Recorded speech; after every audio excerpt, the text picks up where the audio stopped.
Assalamualaikum warahmatullahi wabarakatuh. Kenalkan, nama saya Muhammad Farhan Alfan Syarifulungan dengan NIM C1D1220015 dari Universitas Jambi, Prodi Bisnis Digital. Saya akan menjawab tugas dari Pak Bambang Purnomo di ujian ujian tengah semester dalam mata kuliah Manajemen Strategik dan Business Valuation.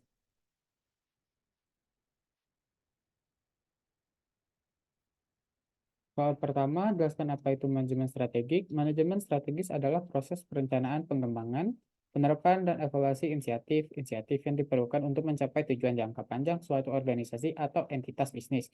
Ini melibatkan identifikasi sasaran utama organisasi, analisis lingkungan internal dan eksternal, serta pengembangan strategi untuk mencapai sasaran tersebut. Yang kedua, jelaskan apa itu business valuation. Business valuation atau yang bisa dikenal penilaian bisnis adalah suatu proses estimasi nilai finansial dari suatu perusahaan atau bisnis. Ini penting dalam berbagai konteks, termasuk penjualan atau pembelian bisnis, penilaian keuangan, restrukturisasi bisnis, pengambilan, merger, pemecahan masalah hukum, serta pengelolaan kekayaan pribadi atau warisan. Selanjutnya itu adalah manfaat manajemen strategis dan bisnis valuation bagi organisasi. Yang pertama, manfaat manajemen strategis adalah pencapaian tujuan jangka panjang. Manajemen strategis membantu organisasi dalam merumuskan tujuan jangka panjang dan mengembangkan strategi untuk mencapainya. Ini memastikan bahwa organisasi memiliki visi yang jelas tentang arahnya dan dapat bekerja secara efektif untuk mencapai tujuan tersebut. Yang kedua, penyesuaian dengan lingkungan yang berubah. Dengan menganalisis lingkungan internal dan eksternal, manajemen strategis memungkinkan organisasi untuk mengidentifikasi peluang baru dan menghadapi tantangan yang muncul. Ini membantu organisasi untuk tetap relevan dan kompetitif di pasar yang terus berubah. Manfaat penilaian bisnis, yang pertama itu penentuan nilai yang akurat. Penilaian bisnis membantu organisasi untuk memahami nilai finansial mereka dengan lebih baik. Ini penting dalam konteks penjualan, akuisisi, pembiayaan, dan keputusan investasi lainnya. Yang kedua, pengembalian keputusan investasi yang lebih baik. Dengan memahami nilai bisnis mereka, organisasi dapat membuat keputusan investasi yang lebih baik. Mereka dapat menilai potensi keuntungan dan risiko dari investasi baru atau proyek pengembangan.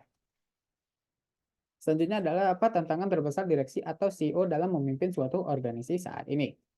Tantangan terbesar yang dihadapi oleh direksi atau CEO dalam memimpin suatu organisasi saat ini dapat bervariasi, tergantung pada industri, ukuran organisasi, dan kondisi pasar yang berubah-ubah. Namun, beberapa tantangan yang umumnya dihadapi oleh pemimpin organisasi saat ini meliputi yang pertama perubahan cepat dalam lingkungan bisnis, perubahan teknologi, regulasi, dan profesi konsumen dapat menyebabkan pergeseran cepat dalam lingkungan bisnis.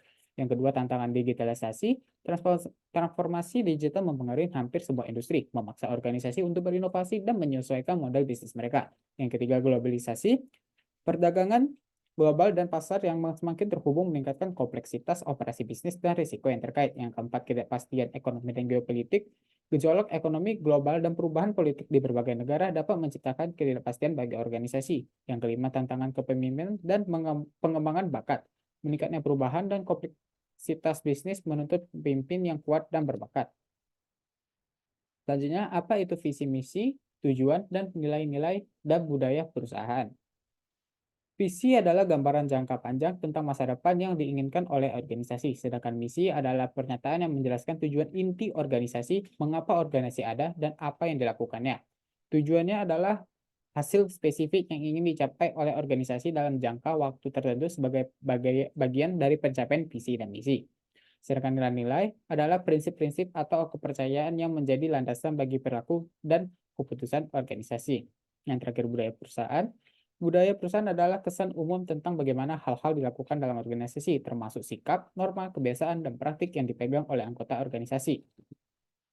Selanjutnya, apa yang harus diperhatikan dalam menyusun dan visi misi? Yang pertama, revelasi dan inspirasi.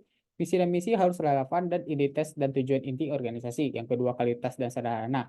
Pernyataan visi dan misi harus jelas dan sederhana, sehingga mudah dipahami dan diingat oleh semua orang dalam organisasi.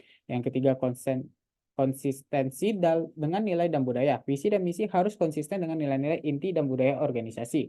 Yang keempat, fokus pada klien atau pelanggan. Visi dan misi harus menekankan pentingnya memberikan nilai tambahan kepada klien atau pelanggan. Yang kelima, keunikan dan keunggulan bersaing. Visi dan misi dapat mencerminkan keunikan dan keunggulan bersaing organisasi. Selanjutnya adalah sebutkan contoh 5 sampel visi dan misi perusahaan. Yang pertama visi misi dari Google. Visinya itu adalah to organize the world information and make it universally accessible and useful. Sedangkan misinya to organize the world information and make it usually accessible and useful. Yang kedua visi dan misi dari Tesla. Yang visinya itu to create the most compelling car company of the 21st century by driving the world transition to electric vehicles. Misinya to accelerate the world transition to sustainable energy. Yang ketiga, visi dan misi Starbucks. Visinya to inspire and nurture the human spirit, one person, one cup, and one neighborhood at a time. Misinya to inspire and nurture the human spirit, one person, one cup, and one neighborhood at the time. Visi misi Amazon sama juga, misinya adalah to be Earth most customer centric company where customer can find and discover anything they might want to be online.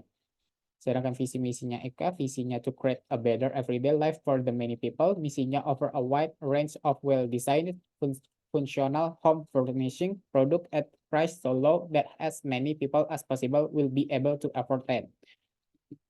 Selanjutnya itu apa? Itu analisis lingkungan eksternal dan jelaskan. Analisis lingkungan eksternal adalah proses evaluasi dan dengan pemahaman terhadap faktor-faktor di luar organisasi yang dapat mempengaruhi kinerja dan operasi organisasi. Tujuannya adalah untuk mengidentifikasi peluang dan ancaman yang dapat mungkin timbul dari lingkungan eksternal, sehingga organisasi dapat merencanakan strategi yang tepat untuk menghadapinya. Analisis lingkungan eksternal penting karena membantu organisasi untuk memahami konteks eksternal di mana mereka beroperasi dan mengantisipasi perubahan yang mungkin terjadi. Dengan demikian, organisasi dapat mengambil langkah-langkah yang tepat untuk mengoptimalkan peluang dan mengatasi ancaman yang pada gilirannya dapat meningkatkan kinerja dan keberhasilan jangka panjang organisasi. Selanjutnya itu jelaskan faktor-faktor strategi di lingkungan industri yang paling dominan mempengaruhi daya saing perusahaan, penjelasan, dan contohnya. Yang pertama, persaingan di pasar. Tingkat persaingan dalam industri dengan tepat sangat mempengaruhi daya saing perusahaan. Jika persaingan tinggi, perusahaan harus berusaha keras dan untuk mempertahankan pangsa pasar dan menjaga keuntungan. Contohnya, industri teknologi memiliki persaingan sangat tinggi dimanapun perusahaan seperti Apple, Samsung, dan Google bersaing untuk mendominasi pasar smartphone. Yang kedua, tingkat inovasi teknologi. Kemajuan teknologi dapat memiliki dampak besar terhadap daya saing perusahaan. Perusahaan yang dapat mengadopsi dan mengintegrasikan teknologi baru dengan cepat akan memiliki keunggulan kompetitif. Sebagai contoh, perusahaan-perusahaan yang dalam industri otomotif yang mengembangkan mobil listrik atau teknologi otonom dapat memiliki keunggulan kompetitif yang signifikan. Yang ketiga, regulasi pemerintah. Regulasi pemerintah seperti peraturan lingkungan, perpajakan, atau kebijakan perdagangan dapat mempengaruhi operasi dan strategi bisnis perusahaan. Contohnya itu perusahaan farmasi harus memperhatikan peraturan FDA dalam pengembangan dan pemasaran produknya. Selanjutnya itu ada tren konsumen. Perubahan dalam preferensi dan perilaku konsumen dapat mempengaruhi permintaan produk atau layanan perusahaan. Contohnya, tren meningkatkan kesadaran lingkungan telah mendorong permintaan untuk produk ramah lingkungan seperti produk daur ulang atau energi terbarukan. Selanjutnya, kondisi ekonomi seperti pertumbuhan ekonomi, tingkat inflasi, dan tingkat pengangguran dapat mempengaruhi daya beli konsumen dan permintaan pasar. Sebagai contoh, perusahaan konsumen mungkin mengalami penurunan penjualan saat resesi ekonomi. Dan yang terakhir, perubahan demografi. Perubahan dalam struktur demografi seperti pertambahan jumlah penduduk lansia atau peningkatan jumlah milenial dapat mempengaruhi permintaan produk atau layanan tertentu. Sebagai contoh, perusahaan makanan dan minuman dapat menyesuaikan portofolio produk mereka untuk memenuhi preferensi konsumen yang lebih sehat. Jelaskan apa itu prinsip bisnis yang berkelanjutan atau business continuity dan kaitannya dengan penerapan manajemen strategis. Prinsip bisnis yang berkelanjutan atau business continuity merujuk pada kemampuan sebuah organisasi untuk menjaga operasional bisnisnya berjalan tanpa gangguan berarti saat menghadapi berbagai jenis krisis atau kejadian tak terduga. Beberapa kaitannya antara keduanya, yang pertama mengantisipasi risiko. Dalam manajemen strategis, organisasi melakukan analisis lingkungan eksternal dan internal untuk mengidentifikasikan risiko dan peluang. Kedua, meningkatkan tahanan organisasi. Prinsip bisnis yang berkelanjutan membantu meningkatkan ketahanan organisasi terhadap perubahan lingkungan dan krisis yang mungkin terjadi. Tiga, melindungi aset dan reputasi. Melalui prinsip bisnis yang berkelanjutan, organisasi dapat melindungi aset mereka dan menjaga reputasi mereka dalam menghadapi krisis atau gangguan.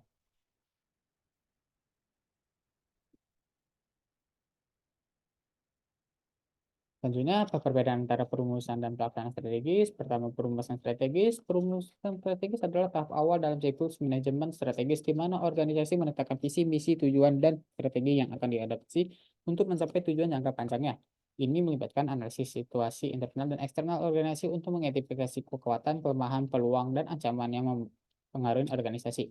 Aktivitas utama dalam perumusan strategis termasuk penetapan visi dan misi organisasi, pengembangan tujuan strategis, analisis SWOT, pemilihan strategi bersaing, dan perencanaan taktis. Output dari tahap perumusan strategis adalah rencana strategis yang berisi panduan strategis untuk organisasi dalam mencapai visi dan misinya.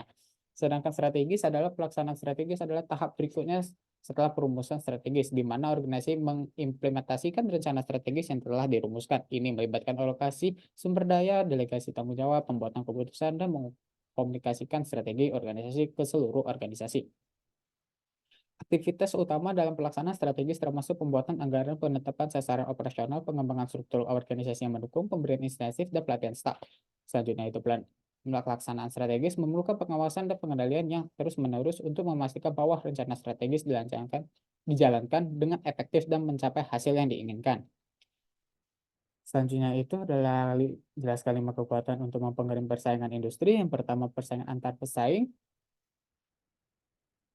adalah kekuatan yang paling langsung mempengaruhi industri. Ini menyangkut identitas persaingan antara perusahaan yang sudah ada dalam industri untuk mendapatkan pangsa pasar, keuntungan, dan keunggulan kompetitif. Yang kedua, ancaman masuk.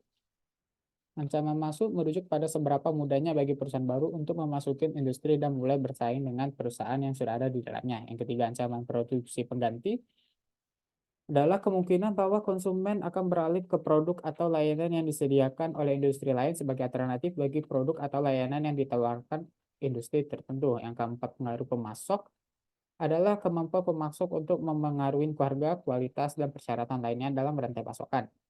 Yang kelima, pengaruh pembeli adalah kemampuan pembeli untuk mengaruhi harga, kualitas, dan persyaratan lainnya dalam pembelian produk dan atau layanan. Jelaskan hubungan strategi dengan struktur organisasi menurut Chandler. Secara khusus, Chandler menyoroti 3 tahap dalam hubungan antara strategi dan struktur organisasi. Yang pertama, struktur yang sesuai dengan strategi. Chandler menekankan pentingnya memilih struktur organisasi yang sesuai dengan strategi bisnis perusahaan. Sebagai contoh, perusahaan dengan strategi verifikasi atau multidivisional cenderung menggunakan struktur organisasi yang terdesentralisasi dan tersegmentasi berdasarkan unit bisnis atau divisi. Dua, peran pemimpin dalam perusahaan struktur. Chandler menyoroti peran kepemimpin dalam menginisiasi perubahan struktur organisasi untuk mendukung perubahan strategi. Pemimpin perusahaan perlu mengidentifikasi kebutuhan untuk perubahan, merancang struktur yang tepat, dan memfasilitasi implementasi perubahan tersebut. Yang tiga, evaluation dan adaptasi. Chandler juga menekankan bahwa hubungan antara strategi dan struktur organisasi merupakan proses evaluasi yang terus berlanjut. Perubahan dalam strategi bisnis atau lingkungan eksternal mungkin memerlukan adaptasi struktur organisasi atau perusahaan yang fleksibel dan responsif akan lebih mampu bertahan dan berkembang. Sekian dari saya. Wassalamualaikum warahmatullahi wabarakatuh.